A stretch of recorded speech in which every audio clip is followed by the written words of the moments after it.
Tajudin Halid ini kan banyak sekali ya pasiennya dari berbagai kalangan. Nah, biasanya pasien estetik itu agak malu-malu, jadi kalau dilihat orang banyak mereka agak sungkan gitu.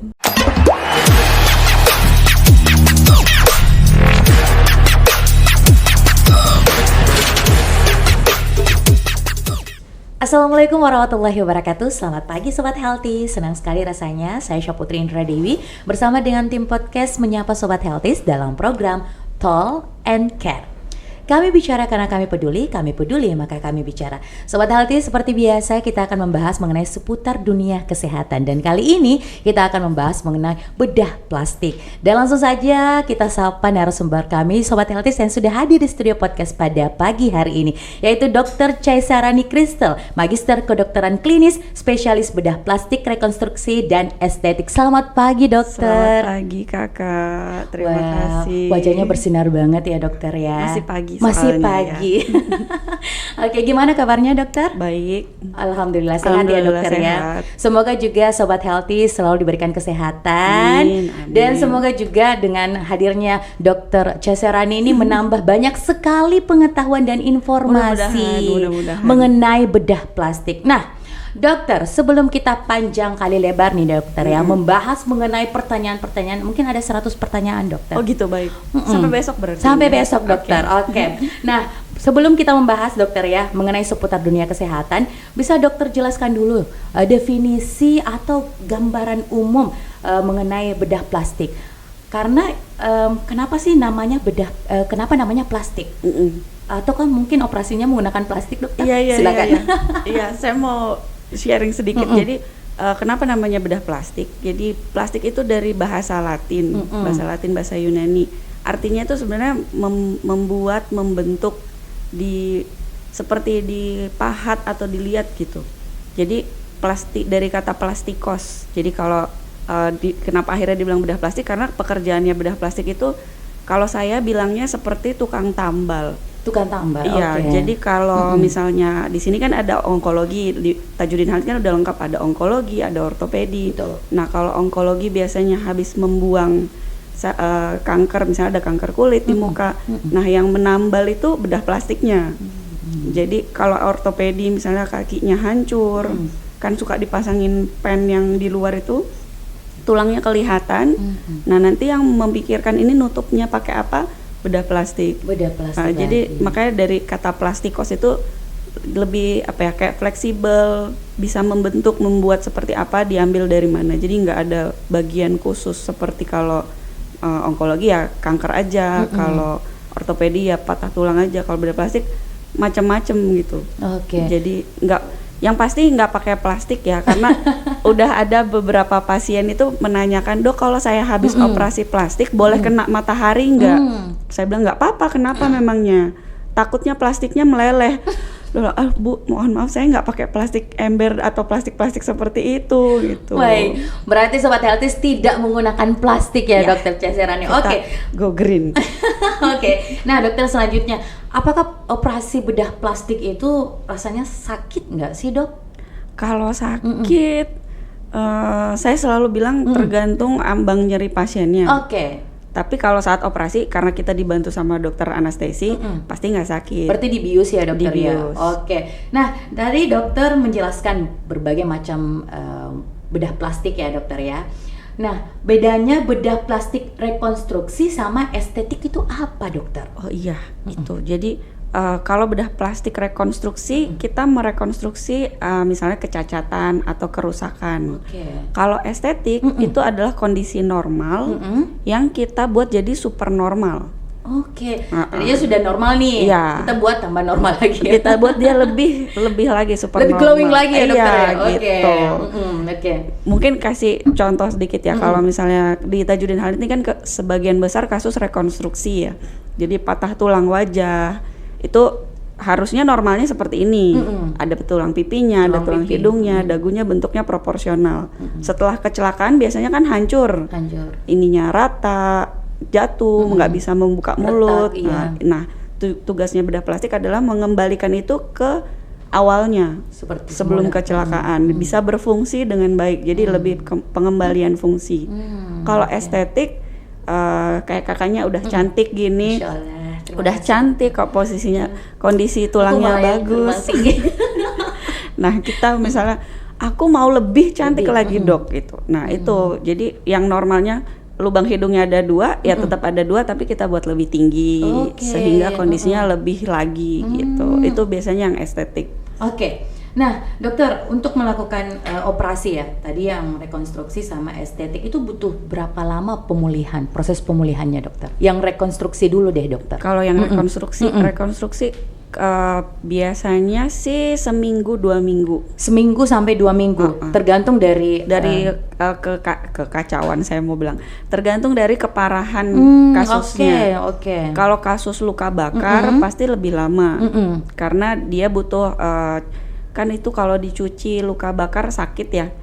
Jadi kita butuh kamar operasi supaya dibantu sama dokter anestesi. Oke. Nah untuk mencuci luka bakar itu biasanya butuh beberapa kali sampai kulitnya benar-benar sembuh. Oke. Kalau yang Estetik. biasanya bisa langsung pulang. Jadi misalnya pasiennya operasinya hari ini, malam itu udah segar, udah bisa pulang. Nanti dia istirahat di rumah, tinggal kontrol nanti misalnya hari ke-3, hari ke-7 untuk cabut benang. Tapi kalau yang rekonstruksi biasanya kita stay kan di rumah sakit dulu lebih lama karena pembiusannya pun general anestesi. Jadi bius umum yang seluruh tubuh sampai dilumpuhkan. Jadi otomatis observasi setelah operasinya lebih lama. Kalau operasi estetik, biusnya bius ringan, jadi kadang kita lokal anestesi aja. Jadi bisa langsung bangun. Iya. Oke. Nah, cukup luar biasa penjelasan dari Dokter Cesarani. Nah, selain itu dokter, ini kan tadi sudah menjelaskan mengenai bedah rekonstruksi sama dengan estetik. Kalau di Rumah Sakit Tajudin Halid ini mungkin Sobat Healthies pada bertanya-tanya, tercover nggak sih dokter biaya itu? Karena kita tahu bedah plastik ini loh. Bener. Jadi kalau yang rekonstruksi itu BPJS cover. BPJS cover.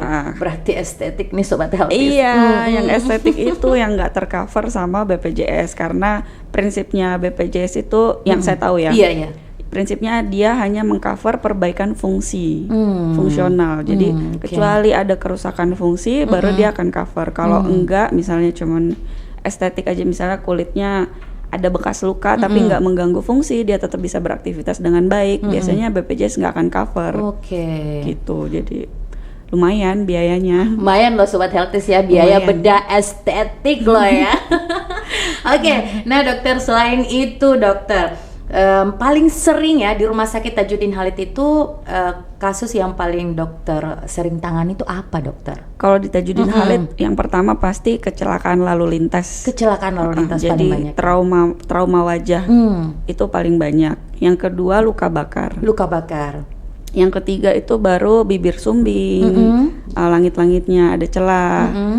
Baru yang berikutnya itu yang soft tissue coverage yang konsulan dari ortopedi dari ini. Jadi problem-problem di jaringan lunak, benjolan kah atau komplikasi dari luka bakar juga ada. Jadi mungkin dia luka bakarnya sudah 1-2 tahun lalu.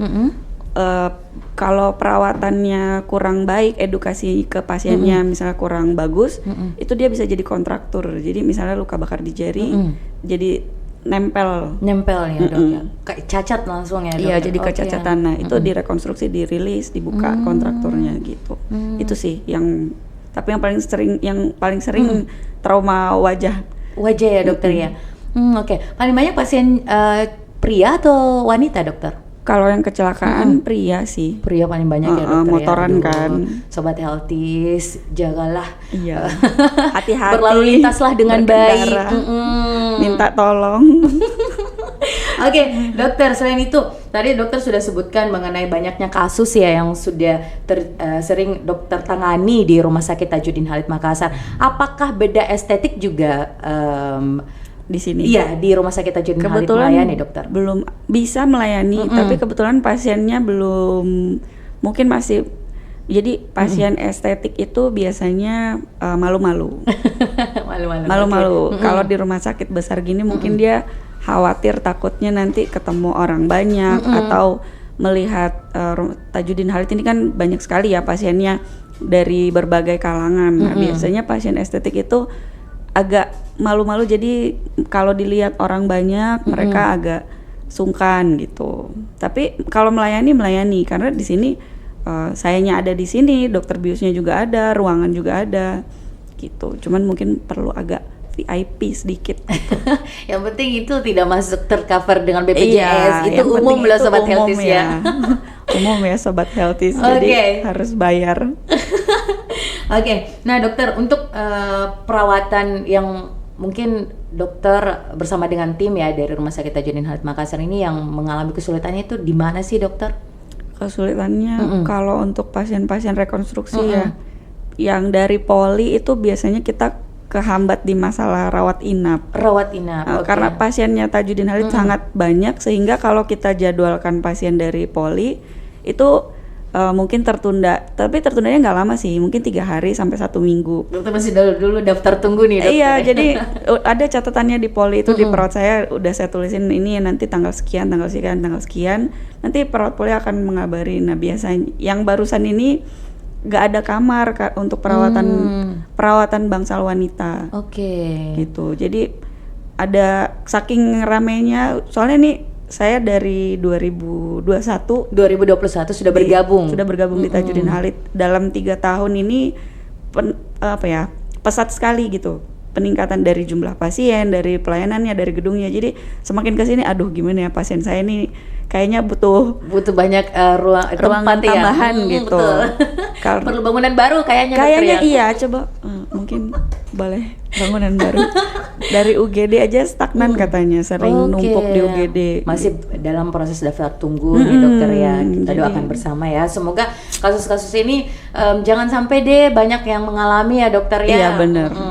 Kalau bedah estetik ya boleh, mungkin banyak ya untuk kalau bedah estetik. Banyak nggak apa-apa. Selain itu juga Dokter Chaya Serani ini merupakan dokter bedah plastik satu-satunya di Rumah Sakit Tajudin Halid Makassar. Tapi sekarang Dokter Chaya Serani sudah ditemani ya dokter ya. Aku ngajak bedah plastik lagi karena kewalahan ya, karena saking banyaknya. Karena pasien ini mempercayakan banget Rumah Sakit Tajudin Halid Makassar untuk bedah rekonstruksinya ya dokter sekali. Oke. Nah selain itu dokter, antara dua rekonstruksi sama dengan estetik, pasti kan perbedaannya tadi sudah dijelaskan sama dokter. Nah Sobat Healthies, ternyata di Rumah Sakit Tajudin Halid ini paling banyak menangani kasus yang namanya bedah rekonstruksi ya dokter. Betul. Ya. Nah tadi juga dokter sempat menjelaskan mengenai kasus bibir sumbing. Nah apakah cukup 1 kali operasi saja dokter? Nah itu operasi bibir sumbing itu tergantung kondisi pasiennya. Kalau dia hanya bibir saja yang sumbing 1 kali cukup. Tapi kalau dia ada kelainan di langit-langit, ada kelainan di gusinya, di hidungnya, nah itu biasanya butuh beberapa kali operasi. Dan itu tergantung dari usianya. Jadi kalau di sini ada dokter anak, dokter anak kalau lihat pasien bibir sumbing pasti akan dikonsulkan ke bedah plastik, supaya dari bedah plastik bisa kasih edukasi bagaimana cara pasiennya itu minum susu supaya berat badannya terkejar dan tahapan-tahapan operasinya gitu. Oke dokter. Nah terkait mengenai kasus luka bakar nih dokter ya kan. Apakah penanganan awal darurat ini bisa dilakukan langsung oleh keluarganya atau memang langsung tindakan ke poli bedah plastik? Bisa. Baru kemarin penyuluhan promkes di poli mengenai penanganan pertama luka bakar. Jadi penanganan pertama luka bakar itu bisa dikerjakan sama pasiennya sendiri. Jadi biasanya kan ibu-ibu rumah tangga atau bapak-bapak yang ngerjakan alat-alat, kesetrum listrik lah atau kecipratan minyak goreng itu penanganan pertamanya sebenarnya simple.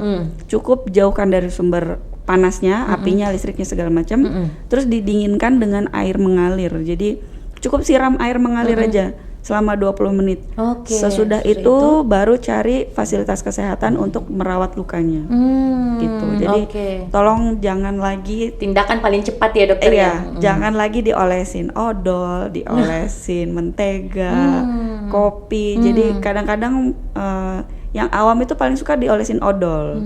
Sebenarnya nggak boleh ya dokter ya? Nggak boleh, karena dia kan sensasi dinginnya itu cuman karena ada mentolnya itu.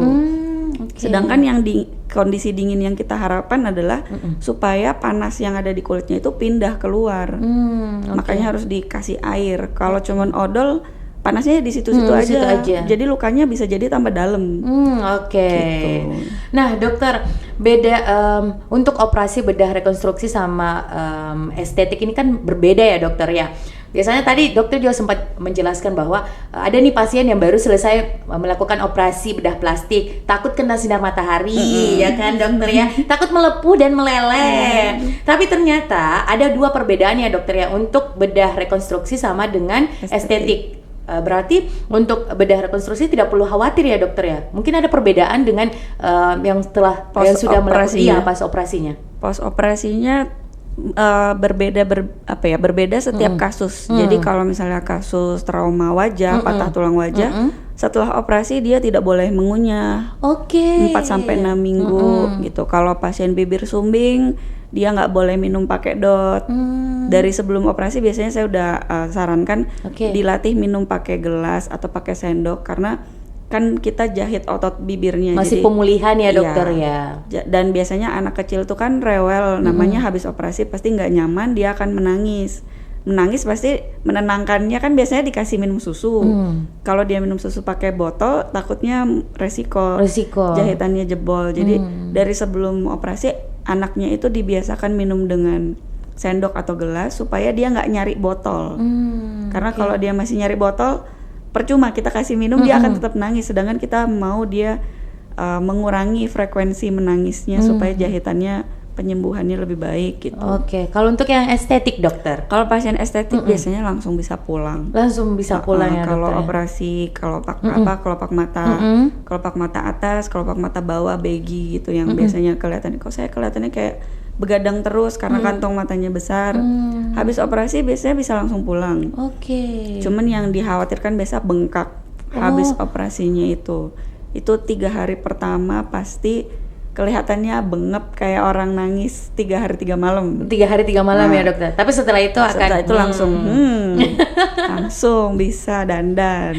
Nah dokter, tidak terasa kita sudah berada di penghujung acara dari podcast pada hari ini. Terima kasih banyak Dokter Cesarani Kristel, Magister Kedokteran Klinis, spesialis bedah plastik, rekonstruksi dan juga estetik, sudah hadir menyapa Sobat Healthies untuk memberikan banyak sekali edukasi dan juga pemahaman tentang bedah plastik. Dan Sobat Healthies, jangan lupa dukung terus program-programnya kami. Jangan lupa nonton terus di channel YouTube Rumah Sakit Tajudin Halid Makassar. Dan untuk Sobat Healthies yang ingin memberikan masukan, bisa langsung menghubungi customer service di websitenya Rumah Sakit Tajudin Halid Makassar. Waktunya kami pamit. Jangan lupa saksikan terus program Tall and Care. Kami bicara karena kami peduli. Kami peduli, maka kami bicara. Sampai jumpa Sobat Healthies. Dadah.